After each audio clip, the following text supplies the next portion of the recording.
সেটা করা যাবে না। সুতরাং ইসলামের যে ইন্টারপ্রিটেশন জামায়াত ইসলামী বা মিস্টার মওদুদি করেছেন, যেটার উপর ভিত্তি করে জামাতের রাজনীতি দাঁড়িয়ে আছে, সেটা হাইলি কোয়েশ্চেনড ইন আওয়ার স্কয়ার। এটা তো ভুল না, এটা আসেই।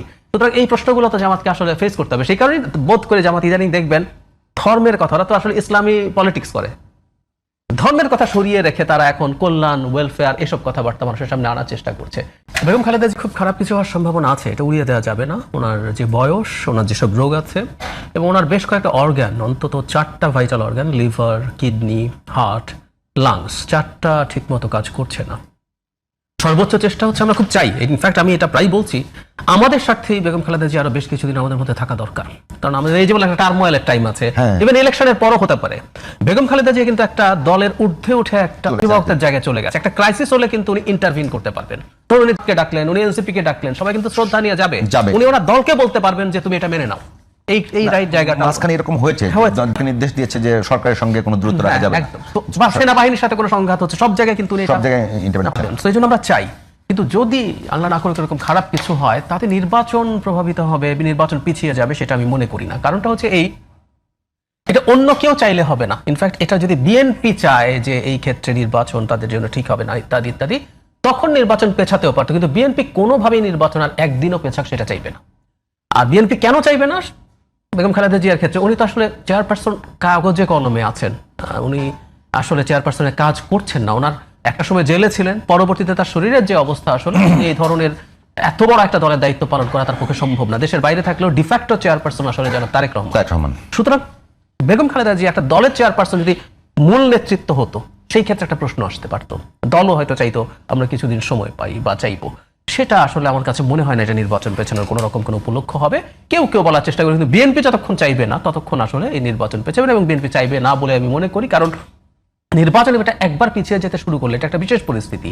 নির্বাচন আসলে কবে হবে আবার সেটা নিয়ে সংশয় তৈরি হয়ে যাবে। তো বিএনপি সব যেটা হয় শোকের মধ্যেও তারা চাইবে নির্বাচনটা হোক। আপনি কি মানে চেষ্টা দেখেন কিনা যে নির্বাচনকে পেছানোর? এর মধ্যে আরেকটা প্রশ্ন এসেছে যে বিএনপি চেয়ারপারসন বেগম খালেদা জিয়া যদি, আবার বলছি যে আল্লাহ না করুক যদি কোনো নেগেটিভ হয়, এর মধ্যে বিএনপির ভারপ্রাপ্ত চেয়ারম্যানের দেশে ফেরা নিয়ে একটা কথা এসছে, তাকে নিয়ে এটা একটা মানে একেবারে অনিশ্চয়তা তৈরি হয়ে গেছে এখন পর্যন্ত, যদি সত্যিকার অর্থে কথা বলি। তো এই অবস্থায় কি আপনি কোনো মানে একেবারে বলা হচ্ছে যে যারা নির্বাচন চায় না তারা একটা বড় ধরনের খেলা খেলছে এখানে, যাতে বিএনপি শেষ পর্যন্ত এমন অবস্থায় চলে যায় যে বিএনপি বলতে বাধ্য হয় যে নির্বাচনটা পিছানো হোক? আমি মনে করি না। ধরে নিলাম, আমি তো কাগজে কলমে ধরে নিলাম জনাব তারেক রহমান দেশে আসতে পারছেন না ইলেকশনের আগে, ধরে নিলাম আমরা, সেই পরিস্থিতি তৈরি করা হলো। আমি যতটা বুঝতে পারি যে ওনার যে সংকটটার কথা ওনারা এখন উনি নিজেই স্বীকৃতি দিয়েছেন একটা সমস্যা আছে। এটা কি আমরা নানান রকম স্পেকুলেট করেছি, সরিয়ে রাখি, কিন্তু একটা প্রবলেম আছে, এটা উনি স্বীকৃতি দিয়েছেন। এটা ওনার একার সিদ্ধান্তের উপরে নির্ভর করে না, এবং এটা এতই স্পর্শকাতর যেটা বিস্তারিত বলা ওনার পক্ষে এখন সম্ভব না। তো এটা তো আগেও জানতেন, তারপরও কিন্তু উনি নির্বাচনের জন্য সিরিয়াস ছিলেন। তার মানে আমি মনে করি যদি টেকনিক বলছি, তারেক রহমান যদি দেশে ফিরতে নাও পারেন নির্বাচনের আগে, তারপরও উনি চাইবেন নির্বাচনটা যথাসময়ে হোক। উনি নির্বাচন পেছাতে চাইবেন বলে মনে করি না। কারণ একটা আনসার্টেন সরকারের সময় ওনার ভবিষ্যৎ যে জায়গায় যাবে, সেই তুলনায় ওনার দল ক্ষমতায় যদি আসে, সেই ক্ষেত্রে তার দেশে ফেরা সহ বাকি সব কাজ অনেক ইজিয়ার হবে, স্মুথার হবে। আমি সাধারণ যুক্তিতে মনে করি উনি চাইবেন না উনি বাইরে থাকলেও নির্বাচনটা হয়ে যাক, এটা তার ভবিষ্যতের জন্যই ভালো। আর জামাত সম্পর্কে যে কথাটা বলছিলেন সেটা নিয়ে মানে বিএনপি বলতে হবে না। যেমন আমরা একজন ব্যক্তিকে, খুব শ্রদ্ধেয় একজন ব্যক্তিকে দীর্ঘদিন থেকে এই কথাটা বলতে শুনি, সেটা হচ্ছে হেফাজতের আমির জনাব মহিবুল্লাহ বাবুনগরী স্পষ্টভাবে বলেছেন এটা মওদুদের ইসলাম, এটা সঠিক ইসলাম না। এমনকি উনি এমন বলেছেন জামাতের কাছে গেলে কাফের হয়ে যাবে, মিডিয়াতে কথা বলেছেন। আর শুধু তারা, এখন তাদের এক ধরনের অ্যালায়েন্স হয়েছে ইসলামী আন্দোলন বাংলাদেশ। ইসলামী আন্দোলন বাংলাদেশের নায়েবে আমির যিনি ফয়জুল হকের আগের বক্তব্য অনেকগুলো উনি স্বীকারও করেছেন যে উনি এগুলো ঠিক করেন। মানে খালেদ মহিউদ্দিনের সাথে একটা শোতে তাকে জিজ্ঞেস করা হয়েছিল, বলে হ্যাঁ আমি এগুলো মনে করি। তারাও বলছেন কমিউনিস্টদের হাতে দেশ চলে গেলেও ইসলাম পুনরুদ্ধার করা যাবে, জামায়াত ইসলামীর কাছে চলে গেলে সেটা করা যাবে না। সুতরাং ইসলামের যে ইন্টারপ্রিটেশন জামায়াত ইসলামী বা মিস্টার মওদুদি করেছেন, যেটার উপর ভিত্তি করে জামাতের রাজনীতি দাঁড়িয়ে আছে, সেটা হাইলি কোয়েশ্চেনড ইন আওয়ার স্কয়ার। এটা তো ভুল না, এটা আসেই। সুতরাং এই প্রশ্নগুলো তো জামাতকে আসলে ফেস করতে হবে। সেই কারণে বোধ করে জামাত ইদানিং দেখবেন ধর্মের কথা, ওরা তো আসলে ইসলামী পলিটিক্স করে, ধর্মের কথা সরিয়ে রেখে তারা এখন কল্যাণ, ওয়েলফেয়ার এসব কথাবার্তা মানুষের সামনে আনার চেষ্টা করছে। কিন্তু জামাতকে আসলে এই প্রশ্নটা সুরাহা করে যেতেই হবে, উপায় নেই। আপনি যখন ইসলামী রাজনীতি করছেন, টোটাল কথা বলছেন যে তারা এখন ওয়েলফেয়ারের কথা বলছে একদম। আপনি সামনে দেখেছেন যে কেউ একজন বলছেন মানে কেন্দ্রীয় পর্যায় থেকে যে আমরা আসলে ইসলামের শরিয়া কায়েম করব, আমরা ইসলামের এই জিনিসগুলো আনবো, কেউ বলছে না। দেখবেন সমস্যাটা কোন জায়গায়। কিছু কিছু মাঝারি পর্যায়ের নেতা আমার সাথে টকশোতে এসেও কেউ কেউ বলেছেন তারা শরিয়া কায়েম করবেন।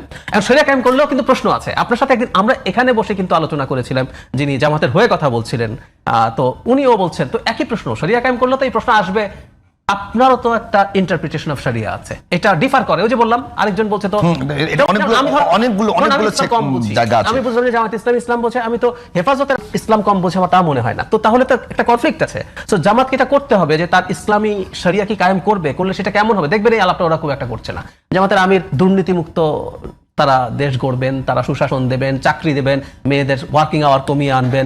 এমনকি ডাকসু নির্বাচনে আমি এটা নিয়ে একটা লেখার জন্য ওদের ম্যানিফেস্টো পুরো পড়লাম, 36 দফা একটা ম্যানিফেস্টো আছে, ওর মধ্যে ইসলামের কথা একটা ম্যানিফেস্টোতে একটা পয়েন্টেও নেই।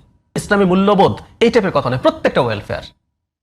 সেই কারণে আমি বলছি যে জামাতের ইসলাম নিয়েই যেহেতু এখন অন্য ইসলামিস্টরা, ধরুন বিএনপিটা সরিয়ে রাখি, বিএনপির কম্পিটিটর বিএনপির কথা সরিয়ে রাখেন, অন্য ইসলামিস্ট, এমনকি তার সাথে এখন এক ধরনের জোটে থাকা আরেকটা দলও খুবই টাফ মন্তব্য করেছে, এগুলো তো আছেই। সেই কারণেই আমি বোধ করি যে তাদের সমস্যা হচ্ছে এবং তাদেরকে আবার এটা ফেস করে নির্বাচনে যেতে হয়। বিবিসি বাংলার একটা রিপোর্টে ভারতের বিখ্যাত ইন্টেলেকচুয়াল শ্রীরাধা দত্ত, একটা ইউনিভার্সিটি, জিন্দাল ইউনিভার্সিটির প্রফেসর, বাংলাদেশে অনেক কথা বলেন, আর শেখ হাসিনার সময় বলেছেন, এখনো বলেছেন। তিনি ক্যাটাগরিকলি বলেছেন, জনাব তাহেরের সাথে উনি এসেছিলেন কিছুদিন আগে বাংলা, তার যখন দেখা হয়েছে তখন এই শরিয়া নিয়ে যখন জিজ্ঞেস করেছে, তাহের বলেছে আমরা কোথাও বলছি না, আমরা শরিয়া কায়েম করবো। উনি কিন্তু পার্সোনালি বলেছেন এবং জামাত কিন্তু এই বক্তব্যের